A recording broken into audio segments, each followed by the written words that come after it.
But when they blew up the Nanpo port warehouse, it had an even greater effect than they expected. There were a large number of weapons and bombs stored in the warehouse, and when these exploded in succession, it blew up the entire Nanpo port. At 11:30 p.m., 3 large explosions and several smaller ones occurred. The first, caused by special forces using bombs, triggered a chain reaction. The second explosion equaled 3 tons of trinitrotoluene. The third, 21 tons. A 21-ton trinitrotoluene explosion matches the Davy Crockett recoilless nuclear rifle from the United States, making these 2 huge blasts rare even in most wars. The explosion was so massive it was visible from afar, and moments later, the shockwave shattered windows and knocked people down. Satellites detected the explosion, which occurred due to careless weapon storage in the warehouse. It never made sense for North Korea, which lacks funds, to run a logistics warehouse safely. As a result, 203 died, 10 went missing, and 820 were injured. Property damage topped 500 billion won, but surprisingly, the special forces evacuated safely to their shelter. The conflict kept escalating like an escalator. Now North Korea holds the baton again. South Korea continued its overwhelming advance, and people were beginning to suspect that South Korea was also behind what happened at Nanpo port, whether they realized it or not. The North Korean military was trembling with fear. The problem was that Kim Yeo-jung had a completely different idea. Until now, Kim Yeo-jung was seen as cold-hearted. If she bowed here, the North Korean military would trust Kim Yeo-jung even less. This could cause a military rebellion. Also, North Korea's conservatism prevents them from accepting a female leader. Kim Yeo-jung's actions like this will lead to a reduction in her status. Kim Yeo-jung couldn't have been unaware of that, so she ended up making a choice she shouldn't have made. She decided they should launch a strong military provocation against South Korea. Some officials and generals opposed, but given the situation, disobeying Kim Yeo-jung could cost them their lives, so they couldn't defy her. In the end, things went the way Kim Yeo-jung wanted. At the 22nd Brigade Guard Post, some scary rumors were spreading. North Korean military activity near the demilitarized zone was unusual, with increased troop movement and signs of heavy weapons being transported. Above all, due to recent provocations, the relationship between the North and South had become very cold, so the tension here was at its peak as well. Intelligence from the 3rd and 4th levels indicated a high chance of North Korean provocation, so orders were issued to boost combat readiness at all guard posts. The guard post commander reassured the scared soldiers individually, saying there wouldn't be a war, but fear still gripped the guard post. At the same time, the guard post commander sang the military song The Last 5 Minutes and told the soldiers to just hold out for 5 minutes. He joked that if they could last just 5 minutes, the Air Force would come and bomb the enemy, so all they had to do was endure for 5 minutes, trying to ease the tension with this lighthearted comment. North Korean soldiers set up artillery targeting the guard post, creating a very tense situation. With a thunderous artillery roar, the North Korean soldiers did something they never should have. On August 16, 2020, the North Korean soldiers carried out a provocation against guard post No. 1004 of the 22nd Infantry Brigade in Cheorwon. It was a retaliatory attack by the North Korean soldiers in response to the South Korean Army's 3rd Division attacking and destroying the guard post. Immediately after the shelling, the commander of guard post No. 1004 sounded the emergency alarm to respond to the situation. Although the commander seemed calm, he was actually very tense inside, his heart swinging like a pendulum. The roar of the shelling was shaking the ground. The 635th Artillery Battalion of the Republic of Korea Army used K9 howitzers to fire 36 rounds of 155mm shells at the North Korean guard post, destroying it. On August 16th, the North Korean military used a self-propelled artillery brigade from the 5th Corps to attack a South Korean guard post the same way. The M1974, a 152mm self-propelled gun, was used then. It has a short, stubby barrel. North Korea uses a self-propelled gun with China's Type 66 152mm howitzer on a Deocheon chassis. This self-propelled gun has a 17.4km range and fires 6-7 rounds per minute. The North Korean military has worked to convert various existing artillery pieces into self-propelled guns and has succeeded in deploying them to all mechanized units. However, the performance of these self-propelled guns is nothing special. It's basically just artillery placed on top of a tractor. They are very vulnerable to counter-battery attacks and infantry assaults. However, the 152mm shells had tremendous destructive power. The outpost was briefly engulfed in flames, and communication with the Grand Old Party Battalion was cut off for a time. However, in the case of the outpost, because of its location, it's not a typical guard post, but a reinforced concrete barrier building built with a thickness of about 50mm to 200mm in diameter. It's nearly a fortress. Almost impossible to destroy this reinforced concrete building with a 152mm shell. The shell hit and some debris came out, but it didn't destroy it.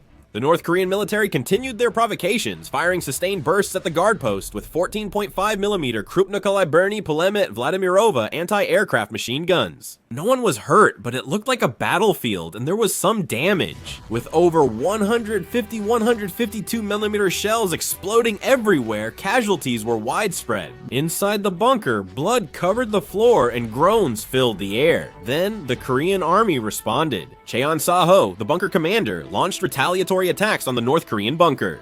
Cheon Sa-ho, the bunker commander, began to actively use the crew-served weapons installed in the bunker. They're all Yeo-jung anti-tank missiles, each with a range of about 2.5 kilometers. It's an anti-tank missile modeled after Israel's Spike, featuring state-of-the-art fire-and-forget tech that boosts operators' survivability and hit rate. It played a huge role in destroying North Korean military guard posts. However, since most of the North Korean guard posts had already been fortified underground, we were only able to destroy the ones above ground. A different weapon was needed, and communication problems were worsening. The situation had to be reported to the higher-ups in real time so that they could make decisions based on it. When a situation occurs, you have to report it as initial, intermediate, and final. The problem was, while the initial report was done properly, the intermediate report wasn't being made. Things were moving too fast then. Above all, the communications equipment operator was injured and couldn't operate the equipment. No one else could use the communications device, so they couldn't report the situation to the higher unit. It was possible to contact the higher-ups by other means, but given the situation, reaching them quickly wasn't possible. Only intermittent information was being provided to the higher-ups. Even at this battalion, they couldn't fully grasp the situation and were relying solely on observation to understand what was happening. Also, our guard post was too badly damaged at the time. As North Korean shooting provocations continued, our troops kept firing the K6 heavy machine gun at their soldiers. A bigger issue was debris collapsing from the bombing, trapping and injuring some government company members at Cheonsa-yu guard post. Some soldiers suffered burns in the fires, and casualties had already surpassed 10. Cheonsa-yu guard post was in chaos as Commander Cheonsa-yu deployed all available personnel to save the soldiers first.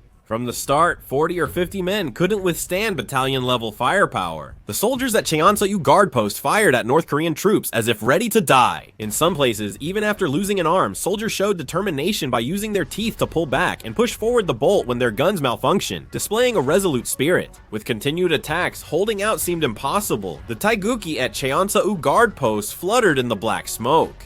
It seemed ready to collapse from the North Korean army's bombardment when it happened.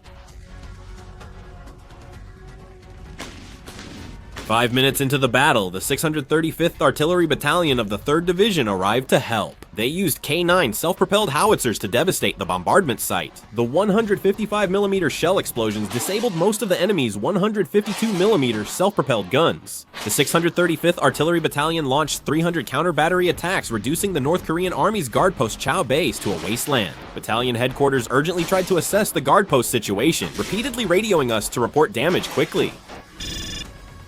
Following North Korea's provocation, the National Security Council met at the Gapalo-Bien bunker and made swift decisions. The Minister of National Defense, visibly angry, ordered us to act first and report afterward. The Republic of Korea Air Force quickly scrambled F-15K jets armed with second-stage missiles. The goal was to destroy North Korea's artillery and guard posts. The 1045 guard post was in chaos after over 150 shells hit it, knocking out communication. Still, sending a doctor helicopter into the 1045 guard post was impossible due to the high risk of being shot down by North Korean anti-aircraft weapons. As a result, Battalion Commander Lee had to keep waiting for communication from the 1045 guard post. Meanwhile, inside the 1045 guard post, they were taking advantage of the brief lull to try to stabilize the guard post. They were seen treating the wounded and putting out fires. They demonstrated experience by redistributing ammo and reorganizing equipment. At 10:45, the equipment that would end the battle arrived.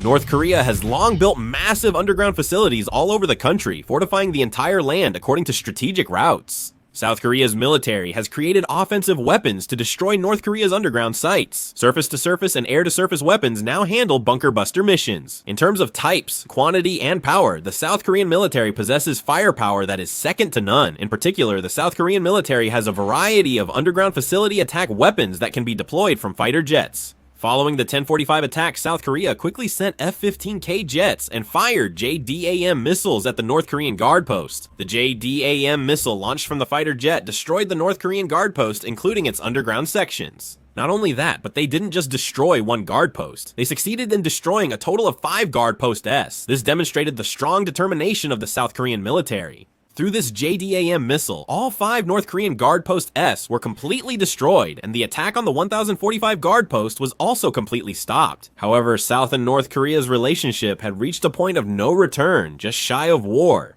DEFCON 3 remained in effect as North Korean military provocations persisted. The provocation against 1045 guard post was so major that I focused on it, though smaller provocations kept happening near the demilitarized zone and northern limit line. In the West Sea, 3 North Korean patrol boats tried to cross the northern limit line, but were stopped by the Republic of Korea Navy. Near the military demarcation line in the 12th Division's Gyeonggi area, about 30 North Korean soldiers appeared ready to cross, but did not. The 12th Division kept broadcasting warnings about this. North Korea's repeated provocations have brought the Korean peninsula to its highest tension since the 2010 Yeonpyeong Island shelling. Media outlets around the world reported that a war could soon break out on the Korean peninsula. The United States also couldn't help but be tense about this situation. Urgent reports kept arriving at Future Combined Forces Command headquarters. The reports mentioned global positioning system jamming signals and North Korean troop movements being detected. The previously local clashes began to escalate into a full-scale war.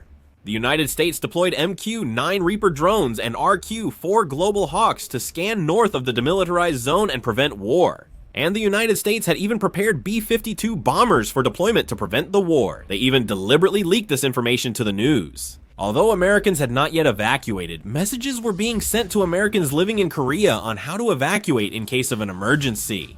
More and more foreigners were leaving Korea. In that situation, the injured and deceased from the 1045 guard post were quickly taken by land to Republic of Korea Army Pocheon Hospital. There were 22 deaths. They were all members of the intelligence company, and among the assigned troops in the 22nd Infantry Brigade, they were the assigned personnel. 5 were killed, the squad leader sergeant and 4 privates. The squad leader was wounded but still gave first aid to others, and was sadly killed by a shell while helping. Additionally, 3 people who could have been saved were not, and 3 soldiers were first listed as wounded. However, concerns that North Korean forces might shoot down the Doctor helicopter prevented its deployment to the guard post. When the battle paused, soldiers were transported by land to Pocheon Hospital, but the trip took too long, and they died on the way. It was a very tragic situation, but even bigger problems were happening. They were urgently transported to Pocheon Hospital, but the soldiers who had gunshot wounds were not able to receive proper treatment for their injuries. The reason was that there were no specialists available to treat gunshot wounds. Emergency care began at Pocheon Military Hospital, but the soldiers were moved to a civilian hospital since it couldn't treat gunshot wounds. They survived, but the incident highlighted the state of military hospitals in Korea.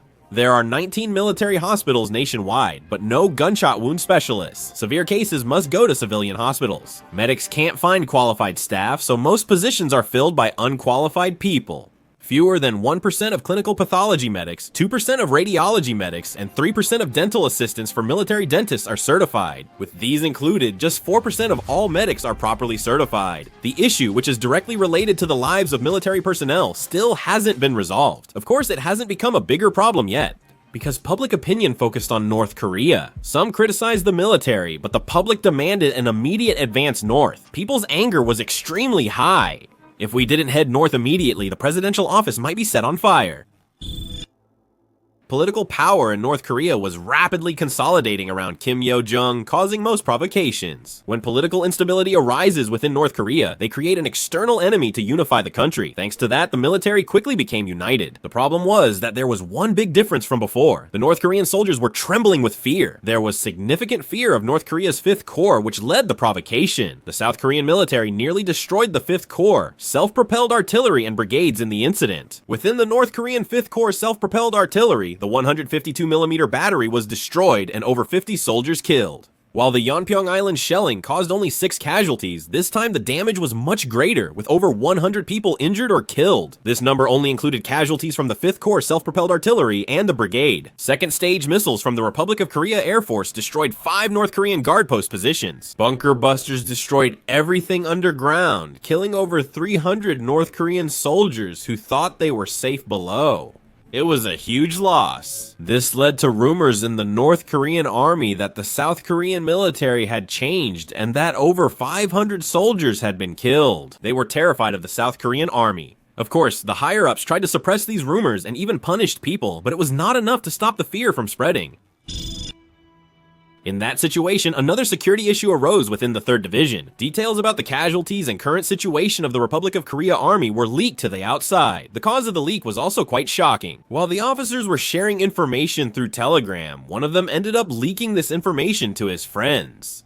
The Inspector General's office of the 3rd Division is busy again as military communication problems persist. Some officers, because their radios didn't work during operations, have sent operational details through Kakao Talk or Telegram, and there have been several leaks because of this. But in this situation, with the current status being leaked, it leads to serious problems. In the 3rd Division, the officer in question was immediately relieved of their position. The 3rd Division's inspection department began working hard to prevent these security issues. Meanwhile, there was also a case where someone was urgently arrested by the police while taking photos of the location where the 3rd Division troops were stationed and sending them to China. Spies were active everywhere. A closed-door meeting between China and the United States was held in New York. Thanks to North Korea's provocation this time, the United States and China were barely able to reach an agreement. They reached agreements on everything: how to respond if the South Korean military advances north, whether to impose economic sanctions on each other, what role the United States forces in Korea would play, and what to do about nuclear weapons. The United States and China were constantly holding closed-door meetings. The conversations between the United States and China at this time were truly shocking. China stated that since North Korea is a sovereign nation, they had no reason to interfere with its provocations, but the United States did not believe this at all.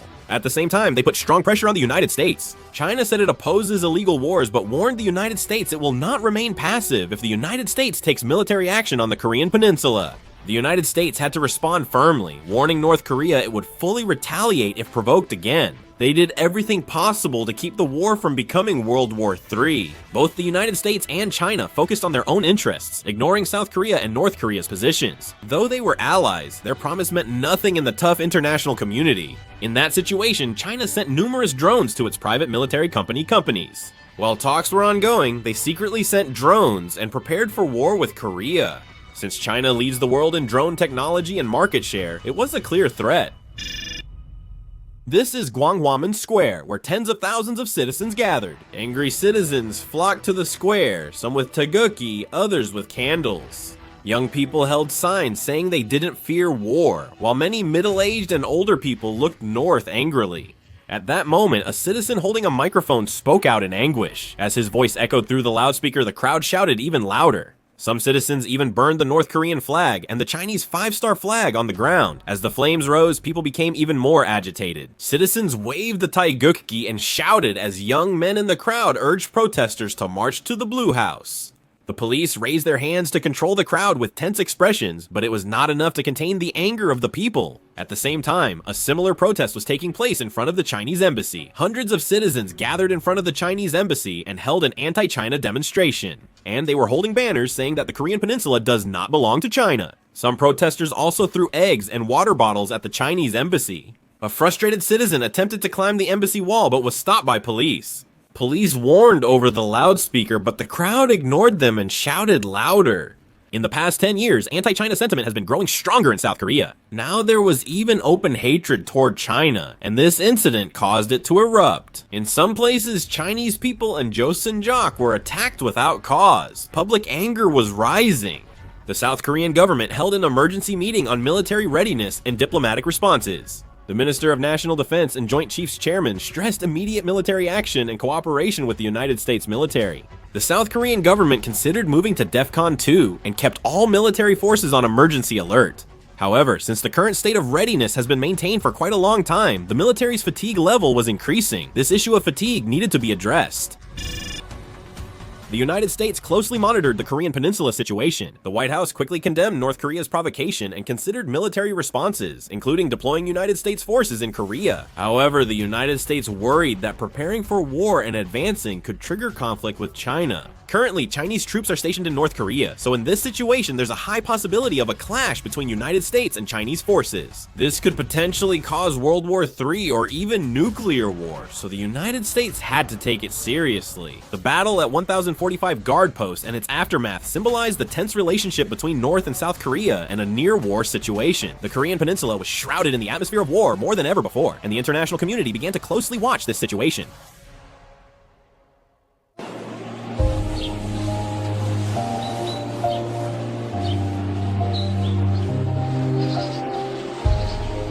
The battle and the events that followed became a simple situation.